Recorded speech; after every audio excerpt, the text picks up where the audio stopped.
Assalamualaikum warahmatullahi wabarakatuh. Kembali lagi kawan di Legenda Catur Dunia. Video kandidat turnamen 2024 sudah selesai kawan. Pemenangnya adalah Domare Jukukes untuk kandidat open. Sedangkan woman kandidatnya ada Tang Zhongyi. Jadi nanti Zhu Wenjun akan ditantang lagi pecatur wanita asal Cina kawan. Kali ini Tang Zhongyi. Setelah sebelumnya Zhu Wenjun ditantang oleh Li Tingji. Li Tingji tidak mampu meraih gelar juara kawan. Dan Zhu Wenjun mampu mempertahankannya. Nanti akan bertemu dengan Tang Zhongyi kawan. Setelah Tang Zhongyi ini memimpin turnamen, mendapatkan 9 poin penuh kawan, selisih 1,5 poin. Cukup masif selisih poinnya kawan sampai turnamen ini berakhir. Di game terakhir Tang Zhongyi ini bermain remis saja. Memang dia hanya butuh hasil remis kawan menghadapi Anna Musyuk. Dan sialnya lagi kawan, Li Tingji kalah kawan oleh Hampe Koneru. Dan Katerina Lagno kalah oleh Faisali Ramesbabu. Bagus juga permainan Faisali Ramesbabu di akhir turnamen kawan. Dia mendapatkan 5 kali kemenangan berturut-turut kawan. Sedangkan partai yang lain imbang remis Alexandra Koryagina melawan Nurigul Salimova. Sedangkan Gukes ini kawan memenangkan kandidat tahun 2024 ini sekaligus mencetak sejarah baru.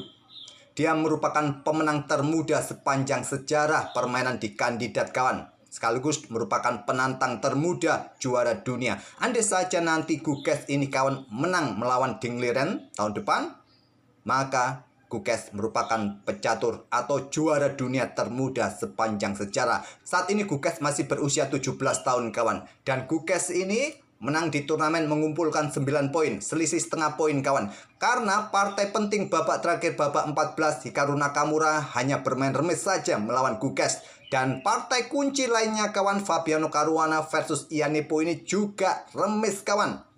Mungkin kawan-kawan yang melihat live gamenya tadi pagi cukup deg-degan melihat permainannya Caruana versus Ian Nepomuk. Sempat unggul kawan Fabiano Caruana ini atas Ian Nepomuk di sekitar langkah keberapa permainan endgame kawan. Tapi sayangnya Fabiano Caruana tidak bisa menemukan langkah terbaik untuk menjaga posisi kemenangan. Akhirnya ditahan imbang oleh Ian Nepomuk. Kita tidak akan ulas permainan patah hati antara Fabi versus Ian Nepomuk kawan. Kita akan ulas permainannya Domare Jukukes. Langsung ke papan analisisnya menghadapi Hikaru Nakamura. Dan juga admin tidak lupa mengucapkan selamat bagi timnas sepak bola Indonesia yang berhasil mengalahkan Yordania, membuat timnas kita melaju ke babak berikutnya kawan. Sekali lagi selamat bagi para pemenang tadi malam ataupun tadi pagi, Gukes, Tang Zhongyi ataupun timnas kita. Langsung saja kawan, Hikaru Nakamura pegang putih, memainkan pion D4. Di game pertama mereka juga bermain remis kawan. Pion D5 dari Gukes. Ada pion C4 Queen's Gambit, langsung diterima kawan. Memilih permainan terbuka Gukes di sini. Ya harapannya tidak memilih jalur kompleks kawan, tidak memberikan kesempatan Hikaru Nakamura. Mungkin Gukes targetnya bisa menahan Hikaru Nakamura. Kalaupun ada tie breaks, dia akan menyiapkan strategi di tie breaks itu kawan. Kalaupun partai yang lain berakhir remis, Gukes remis, ya inilah yang terjadi. Gukes menjadi pemenang kandidat kawan. Pion pukul pion C4, kuda F3, kuda F6, pion E3, pion E6 kawan. Gajah ambil pion C4, langkahnya cukup standar kawan. Nah, gajah E7. Ini sedikit melenceng dari jalur utama Queen's Gambit accepted kawan. Di mana Queen's Gambit accepted, di sini pion C5 langsung. Harapannya diterima, langsung pertukaran menteri. Simplifikasi langsung kawan, bermain tanpa menteri di langkah kelima. Yang biasanya putih akan rokade amankan raja, diikuti dengan pion A6. Kemudian di sini baru pertukaran pion, pertukaran menteri, ambil balik, gajah ambil balik, pion C5. Itulah jalur utamanya kawan, tapi gajah E7 pilihan dari Gukes. Menahan tensi kawan, tidak melakukan atau tidak terlalu membuka permainan dengan pion C5. Setelah kuda C3, baru pion C5. Pion A3 lanjut Hikaru Nakamura, ataupun di sini Hikaru Nakamura juga bisa rokade atau menteri ke petak E2 kawan untuk menghindari pertukaran menteri saat membuka permainan dengan pion D pukul pion C5. Memilih pion A3, rokade, rokade, kemudian pion A6 untuk dukungan bagi pion B5. Tetap idenya kawan, kalau pion pukul pion, ya Gukes akan langsung melakukan pertukaran. Nakamura menahan menterinya di atas papan selama mungkin kawan untuk menghindari pertukaran. Sekarang pion B5, gajah mundur ke A2, baru pion C pukul pion D4, pion E ambil balik pion D4 menggunakan pion merelakan struktur pionnya terpisah Hikaru Nakamura. Adapun dengan benteng D1 ini juga cukup bagus kawan. Kalau ada pion ya masih bisa disikat oleh kuda. Mungkin pengembangan kuda B ke D7 baru pion pukul pion. Atau mungkin kalian menyukainya mengambilnya menggunakan kuda di sini agar pion kalian tidak terpisah. Ada gajah B7 akan dilanjutkan oleh hitam kawan. Oke, kembali lagi ke langkah aslinya. Memilih dengan pion pukul pion, salah satu opsi yang bagus juga. Walaupun pionnya terpisah. Nah, sekarang ada tantangan dengan pion B4 dari Gukes. Ditolak. Kuda ke petak E4 menantang pertukaran kuda. Kalaupun kalian langsung menerima kawan, ini ada satu game yang memainkan langkah pion A pukul pion B4, dijawab hitam dengan langkah kuda C6. Ini sudah dipersiapkan betul oleh Gukes dengan langkah seperti ini kawan. Nakamura menolak dengan langkah kuda ke E4, pion pukul pion, ambil balik. Kemudian ada gajah B7 serang kuda, kuda dipertahankan. Ada opsi untuk melakukan pertukaran juga kawan. Ini akan menciptakan ya keseimbangan dengan sepasang gajah plus dukungan kuda plus dukungan menteri ataupun sepasang benteng. Tapi Nakamura menahan perwiranya selama mungkin kawan. Karena terlihat di sini permainan sudah sangat terbuka dengan jalur pertukaran pion di awal pembukaan Queen's Gambit accepted. Lanjut kawan dengan langkah kuda D5. Ingin menawarkan pertukaran sekali lagi. Ditolak, pertahankan dengan gajah D2. Akhirnya didahului oleh Gukes. Gukes simplifikasi saja. Menginginkan permainan yang sederhana kawan, tidak terlalu ruwet, tidak terlalu buah di atas papan, langsung pertukaran jual beli perwira. Lanjutkan pengembangan kuda D7, gajah B1, reposisi kawan untuk mencoba mungkin menantang pertukaran, malah disukai oleh Gukes nanti ke depan, atau reposisi untuk dukung menteri kawan. Ancaman skakmat, masih ada kuda yang bisa lompat, mungkin pion dorong sikat kuda, meluncur menteri nanti ke peta H7, mungkin itu rencananya. Tapi Stockfish tadi tidak melihat langkah gajah ke B1 merupakan pilihan yang kuat. Stockfish lebih menyukai dengan benteng A B1 ataupun benteng F yang ke B1. Kalaupun terpaksa memainkan pion D5 kawan. Tapi gajah B1, pion A5, langkah yang bagus. Pilihan Stockfish ataupun kuda ke peta F6 kawan. Memilih dengan langkah benteng C8. Gajah D2 menghindari serangan. Kemudian ada kuda F6 untuk buka akses menteri juga menyerang pion yang di sini kawan. Apakah gajah sikat kuda? Pion ini jatuh nanti di langkah berikutnya. Gajah D3. Di sini gajah sikat kuda F3, ambil balik, menteri ambil pion D3. Nah, di sini Gukes unggul 1 pion sementara di langkah ke-20. Nah, kalaupun pion ini diambil oleh gajah, maka gajah gelap jatuh. Oleh karena itu Nakamura backup gajah gelapnya terlebih dahulu, benteng FD1. Menteri bergeser kawan, jaga pion untuk menghindari juga discover, ancaman dari benteng. Menteri B7 tekan gajah, gajah bergerak ke C5 tekan pion yang di sini ada gajah E1. Kalau kalian coba hadang kawan, ya struktur pion kalian rusak, ini merugikan putih. Jadi dengan gajah E1. Pion A5 sekarang.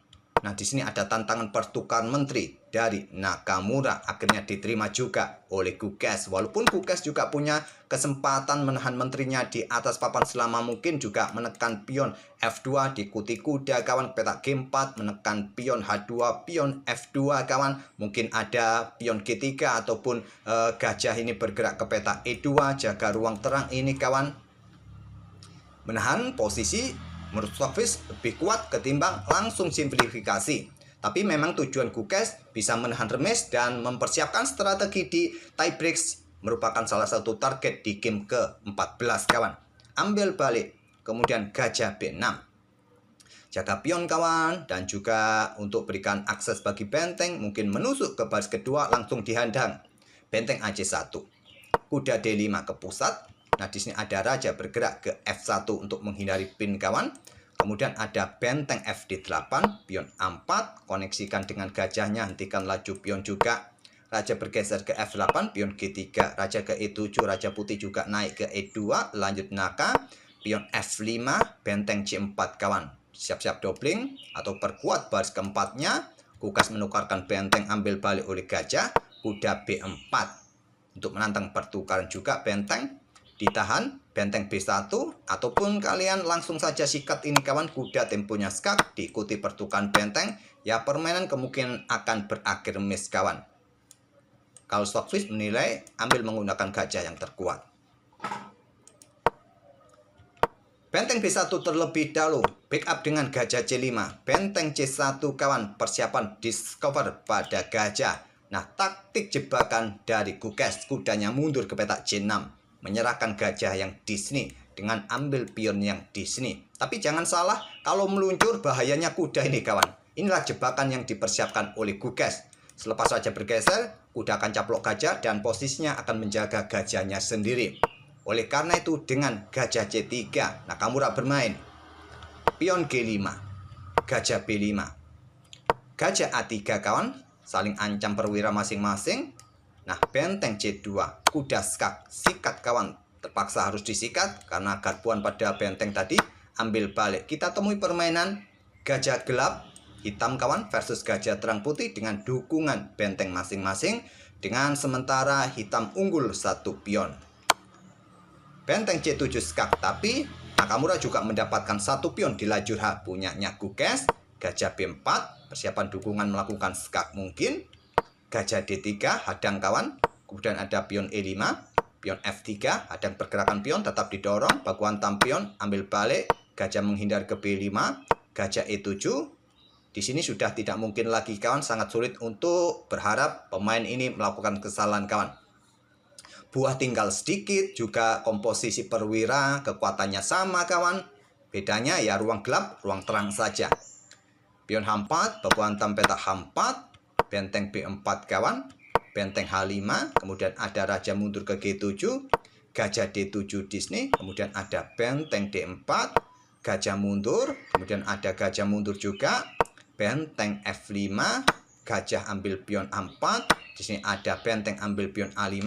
Tersisa 1 pion saja kawan. Saya akan percepat, kalian karena juga sudah tahu hasilnya seperti apa. Saya hanya tunjukkan langkah-langkah kedua pemain saja, dimana kita sudah masuk ke langkah ke-57. Raja putih F1 kawan, melakukan skak, skak lagi, dan raja bergeser ke petak E1. Tidak mungkin bergeser ke petak C1, ya ada discover.